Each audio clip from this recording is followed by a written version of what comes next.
Morning. അപ്പോൾ നമ്മുടെ ഇന്നത്തെ റെസിപ്പി എന്ന് പറയുന്നത് ഒരു ചോറാണ് കേട്ടോ. ചോറെന്ന് പറഞ്ഞിട്ടുണ്ടെങ്കിൽ നമുക്കിപ്പോൾ വീട്ടിൽ കറികളൊന്നുമില്ല, അല്ലെങ്കിൽ കറികൾ ഉണ്ടാക്കാൻ ചിലപ്പോൾ മടിയുള്ള ദിവസങ്ങളായിരിക്കാം. അങ്ങനെയുള്ള ദിവസങ്ങളിലൊക്കെ തയ്യാറാക്കാൻ പറ്റിയ ഒരു വെറൈറ്റി റൈസാണ്. നമ്മുടെ കയ്യിൽ 2 മുട്ടയും 2 പപ്പടമൊക്കെ ഉണ്ടെങ്കിൽ എളുപ്പത്തിൽ തയ്യാറാക്കാൻ പറ്റിയ റെസിപ്പിയാണ്. അപ്പോൾ നിങ്ങൾ എന്തായാലും ഉറപ്പായിട്ടും ഒരു ദിവസം ഇതൊന്ന് തയ്യാറാക്കി നോക്കും. പിന്നെ ഇടയ്ക്ക് വല്ലപ്പോഴും ഒക്കെ ഉണ്ടാക്കി കഴിക്കും കേട്ടോ. മടി പിടിച്ച ദിവസങ്ങളിലോ കറിയില്ലാത്ത ദിവസങ്ങളിലോ അല്ലെങ്കിൽ കുട്ടികൾക്ക് ഒരു ചേഞ്ച് ആയിട്ടോ ഒക്കെ ഉണ്ടാക്കി കൊടുക്കാൻ പറ്റിയ റെസിപ്പിയാണ്. അപ്പോൾ നമുക്ക് എങ്ങനെയാണ് നമ്മുടെ മുട്ട പപ്പടം ചോറ് തയ്യാറാക്കുന്നത് നോക്കാം. നമുക്ക് നമ്മുടെ ഇൻഗ്രീഡിയൻസ് നോക്കാം. ഞാനിപ്പോൾ 1.5 കപ്പ് ചോറ് എടുത്തിട്ടുണ്ട് കേട്ടോ. 1.5 കപ്പ് ചോറിലേക്ക് ആവശ്യമായിട്ടുള്ള ഇൻഗ്രീഡിയൻസ് ആണ് പറയുന്നത്. 2 മുട്ട എടുത്തിട്ടുണ്ട്, 2 പപ്പടം എടുത്തിട്ടുണ്ട്, ഒരു ചെറിയ സവോളയുടെ പകുതി എടുത്തിട്ടുണ്ട്, ഒരു ചെറിയ തക്കാളിയുടെ പകുതി എടുത്തിട്ടുണ്ട്, കുറച്ച് കറിവേപ്പില എടുത്തിട്ടുണ്ട്. പിന്നെ എന്താണെന്ന് വെച്ചാൽ ബാക്കിയുള്ള കാര്യങ്ങൾ മുളക് പൊടി ഒക്കെ നമ്മുടെ എരിവനുസരിച്ച് ചേർക്കാം. ചിലർക്ക് അത്യാവശ്യം നല്ല എരിവ് ഇഷ്ടമായിരിക്കും, ചിലർക്ക് അധികം എരിവ് ഇഷ്ടമായിരിക്കില്ല. ഞാനൊരു മീഡിയം എരിവുള്ള രീതിയിലാണ് ചെയ്യുന്നത്. അപ്പോൾ സവോള നമ്മൾ ഇതുപോലെ നീളത്തിൽ കനം കുറച്ച് സ്ലൈസ് ചെയ്തെടുക്കുക. നമുക്ക് വേഗം ചെയ്യേണ്ട കാര്യങ്ങളായതുകൊണ്ട് വേഗം വഴറ്റിയെടുക്കാൻ പാകത്തിന് സ്ലൈസ് ചെയ്തെടുക്കുക. തക്കാളി ആണെങ്കിലും കനം കുറച്ച് നീളത്തിൽ തന്നെ സ്ലൈസ് ചെയ്തെടുക്കുക. അപ്പോൾ നമുക്ക് ആദ്യം ഒരു പാൻ ചൂടാക്കി എടുക്കാം. അപ്പോൾ നമ്മുടെ പാനിലേക്ക് ഞാൻ വെളിച്ചെണ്ണ ഒഴിച്ചിട്ടുണ്ട്. വെളിച്ചെണ്ണയിൽ തന്നെ ഈ ഒരു റെസിപ്പി ചെയ്യാം കേട്ടോ. ഒരുപാട് വെളിച്ചെണ്ണ ആയി പോരുത്, കുറച്ച് വെളിച്ചെണ്ണ മതി. എന്താണെന്ന് വെച്ചാൽ നമുക്ക് ഈ എല്ലാ കാര്യങ്ങളും ചെറിയ ക്വാണ്ടിറ്റിയിലേ ഉള്ളൂ. അതൊന്ന് വഴറ്റാൻ ആവശ്യമായിട്ടുള്ള വെളിച്ചെണ്ണ ചേർത്ത് കൊടുക്കുക. ഇതിലേക്ക് ഒരു 3/4 ടീസ്പൂൺ കടുക് ചേർക്കുക. കടുകൊന്ന് പൊട്ടി തുടങ്ങട്ടെ. അപ്പോൾ നമ്മുടെ കടുക് പൊട്ടിക്കൊണ്ടിരിക്കുന്നുണ്ട്. നിങ്ങൾക്ക് ഇഞ്ചിയുടെയൊക്കെ ഫ്ലേവർ താല്പര്യമുണ്ടെന്നുണ്ടെങ്കിൽ 1 ടീസ്പൂൺ ഇഞ്ചി ചെറുതായിട്ട് ചോപ്പ് ചെയ്തിട്ട് ചേർക്കട്ടോ. ഞാൻ ഇഞ്ചിയൊന്നും ചേർക്കുന്നില്ല. എന്താണെന്ന് വെച്ചാൽ നമ്മൾ ജോലി കുറയ്ക്കുക എന്നുള്ള രീതിയിലാണ് ഈ ഒരു റെസിപ്പി ചെയ്യുന്നത്. അപ്പോൾ ഇഞ്ചിയൊന്നും ചേർക്കേണ്ട ആവശ്യമില്ല. താല്പര്യമുണ്ടെങ്കിൽ മാത്രം ചേർക്കാം. ഞാനിപ്പോൾ ഒരു വറ്റൽമുളക് എടുത്തിട്ടുണ്ട്, അത് 3 പീസായിട്ട് കട്ട് ചെയ്തിട്ടുണ്ട്, അത് ചേർത്ത് കൊടുക്കുന്നുണ്ട്.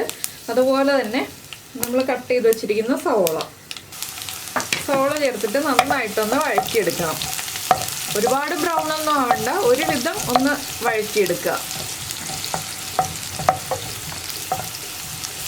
ഇനി സവോളയിലേക്ക് നമുക്ക് ഉപ്പ് ചേർത്ത് കൊടുക്കാം.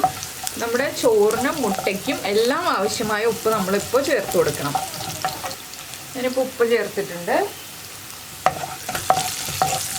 ഉപ്പ് ചേർത്ത് നന്നായിട്ടൊന്ന് ഇളക്കി സവോള ഒന്ന് കുക്കായി തുടങ്ങി എന്ന് വരുമ്പോൾ നമുക്കിതിലേക്ക് നമ്മുടെ തക്കാളി ചേർത്ത് കൊടുക്കാം. ഇതിൽ ഒരുപാട് സമയം കുക്കിംഗ് ഒന്നും ഇല്ല കേട്ടോ. വേഗം കുക്കിങ്ങൊക്കെ കഴിയും. എന്താണെന്ന് വെച്ചാൽ നമ്മൾ തിന്നായിട്ട് സ്ലൈസ് ചെയ്തിരിക്കുന്നത് അതുകൊണ്ടാണ്. തക്കാളി ആണെങ്കിലും ഉടഞ്ഞു പോകുന്ന രീതിയിൽ കുക്ക് ചെയ്യേണ്ട. ഇനി നമുക്ക് ഫ്ലെയിം കുറച്ചിട്ട് ഇതിലേക്ക് പൊടികൾ ചേർക്കാം. പൊടികൾ ചേർക്കുമ്പോൾ ഒരുപാടായി പോകരുത്. ഒരു 1/4 ടീസ്പൂൺ മഞ്ഞൾപ്പൊടി, 1/4 ടീസ്പൂണിൽ കൂടരുത്. പിന്നെ നമ്മുടെ എരിവനുസരിച്ച് മുളക് പൊടി, നമ്മൾ പച്ചമുളകൊന്നും ചേർക്കുന്നില്ല. ഞാനിപ്പോൾ ഒരു 3/4 ടീസ്പൂൺ കാശ്മീരി ചില്ലി പൗഡറാണ് ചേർക്കുന്നത്. ടീസ്പൂൺ ആണ് കേട്ടോ, ടേബിൾ സ്പൂൺ അല്ല. ഇനി മുളക് പൊടിയുടെയും മഞ്ഞൾപ്പൊടിയുടെയും റോ ടേസ്റ്റ് മാറി വരുന്നത് വരെ നമ്മളൊന്ന് ഇളക്കി കൊടുക്കുക.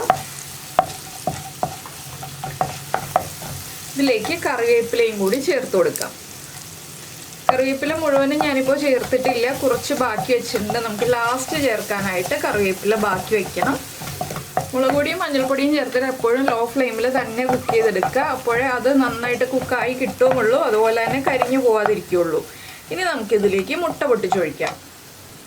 നിങ്ങൾക്ക് 2 or 3 മുട്ട എടുക്കാം കേട്ടോ. ഈ ഒരു 1.5 കപ്പ് ചോറെന്നൊക്കെ പറയുമ്പോൾ ഞാനിപ്പോൾ 2 മുട്ടയെ ചേർക്കുന്നുള്ളൂ. മുട്ട ചേർത്തിട്ട് ഫ്ലെയിം കൂട്ടി വയ്ക്കാം. ഇനി മുട്ട ഒന്ന് ചെറുതായിട്ട് സ്ക്രാമ്പിളായി വരുന്ന രീതിയിൽ ഒന്ന് വെയിറ്റ് ചെയ്യുക. നമ്മളൊന്ന് ഇളക്കി കൊടുക്കുക, പിന്നെ വെയിറ്റ് ചെയ്യുക, ഇടയ്ക്കിടയ്ക്ക് ഇളക്കി കൊടുക്കുക. എന്താണെന്ന് വെച്ചാൽ മുട്ട നന്നായിട്ട് അങ്ങോട്ട് ഉടഞ്ഞു പോകുന്ന രീതിയിൽ നമ്മൾ കുക്ക് ചെയ്യേണ്ട. ചെറിയ പീസുകളായിട്ട് നമുക്ക് ഇടയ്ക്ക് കടിക്കാൻ കിട്ടണം. വേറെ നമ്മൾ കറികളൊന്നും ഈ ചോറിൻ്റെ കൂടെ കഴിക്കുന്നില്ല. അതുകൊണ്ടാണ് നമ്മൾ ഇതുപോലെ മുട്ട കുക്ക് ചെയ്തെടുക്കുന്നത്. കണ്ടോ, ഇതുപോലെ ഇടയ്ക്കിടയ്ക്ക് വലിയ പീസുകളായിട്ട് കിട്ടുന്ന രീതിയിൽ നമുക്ക് മുട്ടയൊന്ന് കുക്ക് ചെയ്തെടുക്കാം. മുട്ട കുക്കായിട്ട് മാത്രം നമ്മൾ ചോറ് ചേർക്കുക. മുട്ട കുക്കാവുന്നതിന് മുന്നേ ചോറ് ചേർക്കരുത്. മുട്ട കുക്കാവുന്നതിന് മുന്നേ ചോറ് ചേർത്തിട്ടുണ്ടെങ്കിൽ വല്ലാതെ കുഴഞ്ഞു പോകും. ചോറും മുട്ടയും ചേർന്ന് അങ്ങോട്ട് കുഴഞ്ഞു പോയിട്ടുണ്ടെങ്കിൽ നമുക്ക് കഴിക്കാൻ അത്ര സുഖം ഉണ്ടാവില്ല. അപ്പോൾ ഇപ്പോൾ നമ്മുടെ മുട്ടയൊക്കെ ഒന്ന് 3/4 ഭാഗം കുക്കായിട്ടുണ്ട്. ഒന്നുകൂടി ഒന്ന് കുക്കായി വരട്ടെ.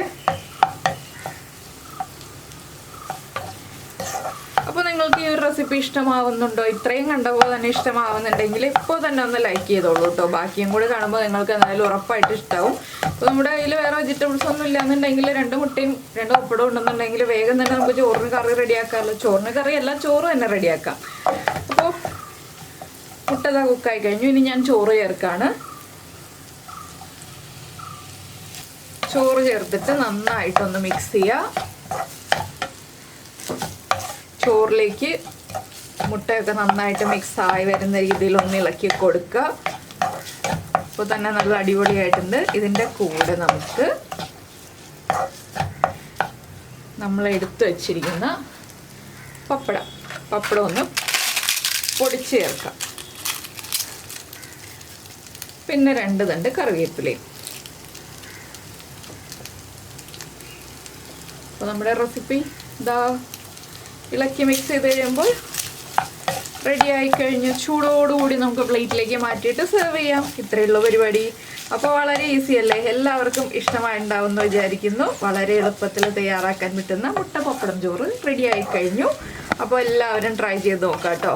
നമ്മുടെ വീഡിയോ പ്രസൻറ്റ് ചെയ്ത രീതിയൊക്കെ ഇഷ്ടമായി എന്നുണ്ടെങ്കിൽ ഉറപ്പായിട്ടൊന്ന് സബ്സ്ക്രൈബ് ചെയ്ത് സപ്പോർട്ട് ചെയ്യണേ. അപ്പോൾ കമൻറ്റ് ചെയ്യാനും മറന്നു പോരുത് കേട്ടോ. ഇങ്ങനെയുള്ള റെസിപ്പികൾ നിങ്ങൾ ഉണ്ടാക്കാറുണ്ടോ ഇല്ലയോ എന്നുള്ളത്. ഞാൻ എന്താ ഫ്ലെയിം ഓഫ് ചെയ്തു. ഉപ്പൊക്കെ ചെക്ക് ചെയ്യുക. ഉപ്പ് കുറവാണെങ്കിൽ ഒന്ന് ഉപ്പ് ചേർത്ത് ഒന്നുകൂടി ഒന്ന് ചൂടാക്കിയെടുക്കുക. ചൂടാക്കാന്ന് വെച്ചാൽ ഫ്ലെയിം ഓഫ് ചെയ്യുന്നതിന് മുന്നേ നിങ്ങൾ ഉപ്പ് ചെക്ക് ചെയ്തിട്ട് ഉപ്പ് ആവശ്യമാണെങ്കിൽ ചേർത്തിട്ട് ഒന്നുകൂടി ഒന്ന് ഇളക്കി ഫ്ലെയിം ഓഫ് ചെയ്യുക. ഇത്രയുള്ള പരിപാടി. അപ്പോൾ എല്ലാവരും ട്രൈ ചെയ്തിട്ട് ചൂടോടുകൂടി കഴിക്കുക. അപ്പോൾ നമുക്ക് നമ്മുടെ അടുത്ത റെസിപ്പിയുമായിട്ട് അടുത്ത ദിവസം വീണ്ടും കാണാം.